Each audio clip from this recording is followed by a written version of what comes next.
Simão é um anti-herói que passou a vida inteira tentando se dar bem.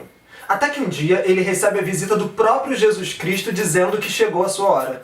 Então ele resolve fazer um acordo para tentar prolongar um pouquinho a sua estadia aqui na Terra. A partir daí, ele vai tentar de tudo para ganhar mais alguns anos de vida. Inclusive, tentar enganar a própria morte.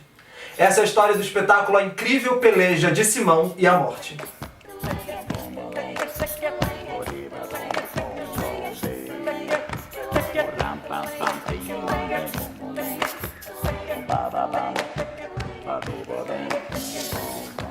Olá, eu sou Leandro Fazola, historiador da arte, mestre em arte e cultura contemporânea. Eu também sou ator e produtor e membro fundador da companhia Cerne. E ao longo de 5 vídeos eu vou comentar alguns espetáculos produzidos por grupos de teatro da Baixada Fluminense.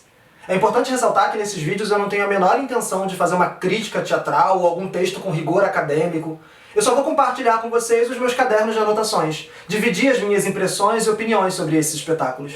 Esse projeto está sendo viabilizado pelo edital Cultura Presente nas Redes, da Secretaria de Cultura e Economia Criativa do Estado do Rio de Janeiro. E aqui, nesse vídeo, eu vou comentar um espetáculo da Companhia de Arte Popular de Duque de Caxias. Eu queria assim, sabe, Jesus? Era uns aninhos a mais de vida. Não é nem tanto por mim, sabe? É por Zefa, a minha esposa. Ela me quer tão bem. Eu lavo essa roupa nas mãos, água. Você não tem jeito mesmo, né? O canal é cantador e alegra todo bem.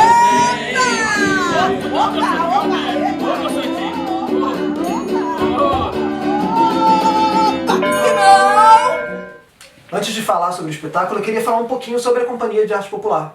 Esse é um dos grupos de maior longevidade da Baixada. Eles se juntaram no final da década de 90 exatamente para montar a Incrível Peleja de Simão e a Morte. Sim, esse espetáculo já tem 23 anos de trajetória. Mas essa versão lá de 1997 é bem diferente dessa versão que a gente conhece hoje. Mas foi lá, nessa época, que se juntaram os atores Ive Penha, Pedro Lages, Cesário Candi, Nancy Calisto e Beto Gaspari. A partir disso, eles resolveram continuar por essa investigação, por essa pesquisa no gênero, e inclusive ganharam em 2018 o Prêmio Culturas Populares dados pelo MINC. Mas voltando à história do espetáculo, o seu texto, a sua dramaturgia, ele vem de bem antes de 1997. Vem lá da infância do ator Cesário Candi. O Cesário nasceu na Paraíba, e ele lembra que na infância dele a família se reunia no quintal para ouvir histórias lidas a partir de cordéis. Depois ele veio para o Rio de Janeiro, começou a trabalhar com teatro, e a continuação dessa história é melhor a gente deixar o próprio Cesário contar pra gente. Minha mãe sempre dizia, olha, quando eu era criança, meu pai lia um cordel, que aquele cordel tem inspiração para uma peça de teatro. E ela falava isso sempre, toda vez que ela voltava à Paraíba, ela procurava e não achava, até que um ano ela chegou com essas 4 folhinhas amareladas, já esfarelando do tal cordel que ela sempre falou. Ela me entregou, eu li, e aquilo me inspirou, mas me inspirou de uma maneira porque eu voltei à minha infância. E me inspirou, esse cordel, ao escrever o texto teatral A Incrível Peleja de Simão e a Morte. E foi com essa história, cheia de memórias e afetividades, que surgiu o texto da peça. Eles montaram em 1997 e depois, no ano de 2007, para comemorar 10 anos de companhia, eles resolveram convidar o diretor Tom Pires para criar uma nova versão para a peça. E aí sim, nasce o espetáculo tal qual a gente conhece hoje. Ô, Simão, que é? Acho que é aperreio danado, porque Nossa Senhora, não tá vendo que eu tô ocupado? Hoje você vai comigo. O você abestou. Eu nada vim te comprar, eu vim foi te buscar. Tô vindo diretamente da cidade dos pés juntos. Eu sou a morte! Meu Deus!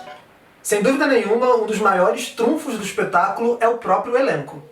O Simão é esse anti-herói, esse personagem que a gente já conhece um pouco do nosso folclore brasileiro. Pedro Malazarte, João Grilo. E cabe ao Cesário Candi conduzir esse personagem. E o Cesário faz isso de uma maneira tão carismática que a gente vai se apaixonando pelo Simão e vai torcendo para que o projeto dele dê certo. Mesmo que a gente saiba que esse projeto de ganhar cada vez mais anos para viver para sempre seja absurdo. Do lado dele a gente tem a Ive Penha, fazendo a Zefa, que é a esposa do Simão. E a Ive vai conduzindo essa personagem, mesclando entre uma ingenuidade, o amor dela pelo Simão e ao mesmo tempo uma certa malícia de quem sabe que se não der certo pra ele, ela não quer ir junto. A gente também tem no elenco a Nancy Calisto e o Pedro Lages, que se revezam entre vários outros personagens da trama. São Miguel, São Pedro, a própria morte. E assim, depois de trabalhar mais de 20 anos juntos, o entrosamento desse elenco é incrível. Eles têm uma química no palco surpreendente que extravasa o palco e chega na plateia. Então aquilo vai se tornando uma diversão tão grande, uma brincadeira tão grande, que isso vai chegando no público e a gente fica também com essa vontade de querer ver cada vez mais. E ao longo do espetáculo, eles vão dividindo com a gente uma série de manifestações da cultura popular.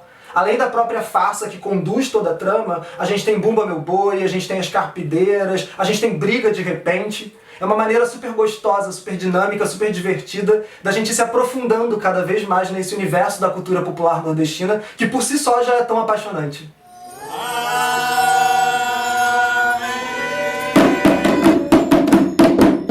Uma flor de cada lugar para o meu jardim vou trazer. E além do elenco, a gente também tem em cena o Beto Gaspari. O Beto é diretor musical, músico e compositor da trilha sonora desse espetáculo. E ele tá ali, no palco, interagindo com o elenco, participando de toda aquela encenação. Essa trilha sonora ela é tão gostosa e ela vai criando climas, ela vai criando uma atmosfera pro espetáculo que vai deixando a gente cada vez mais descontraído, a gente se divertindo, além desse mergulho nessa pesquisa por arte popular. Essa trilha é tão potente que não só ela já carregou um monte de prêmios em festivais de teatro, como algumas de suas canções originais competem e ganham também em festivais de música.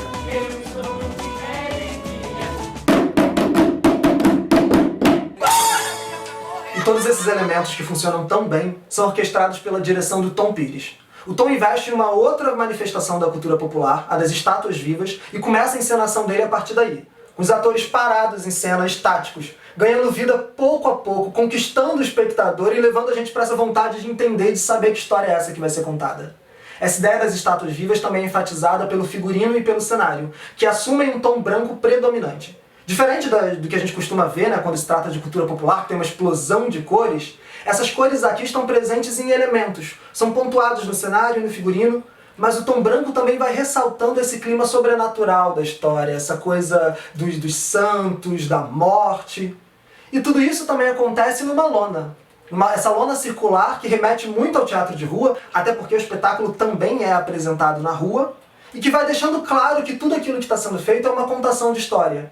Então o Tom ele não pretende enganar o espectador, ele não quer que a gente acredite que os personagens são pessoas diferentes ou coisa assim. São os atores que estão ali contando a história, se tiver que trocar de figurino, vai trocar de figurino na nossa frente, se tiver que mudar o cenário, vai mudar na nossa frente. Isso também vai conquistando, vai criando uma relação com o espectador. Parece que os atores pegam a gente pela mão e falam, vamos ali, eu vou te contar essa história, vamos conhecer essa história juntos. Esse espetáculo ainda está ativo no repertório da companhia, eles ainda estão circulando vários festivais, fazendo várias temporadas, então com certeza quem quiser ainda vai ter a chance de assistir o Simão, a Zefa e toda essa turma. Enquanto isso, a gente fica aqui, rezando o nosso Pai Nosso apressadinho para que essa vacina chegue logo e a gente possa, enfim, voltar ao teatro. Vejo vocês no próximo vídeo.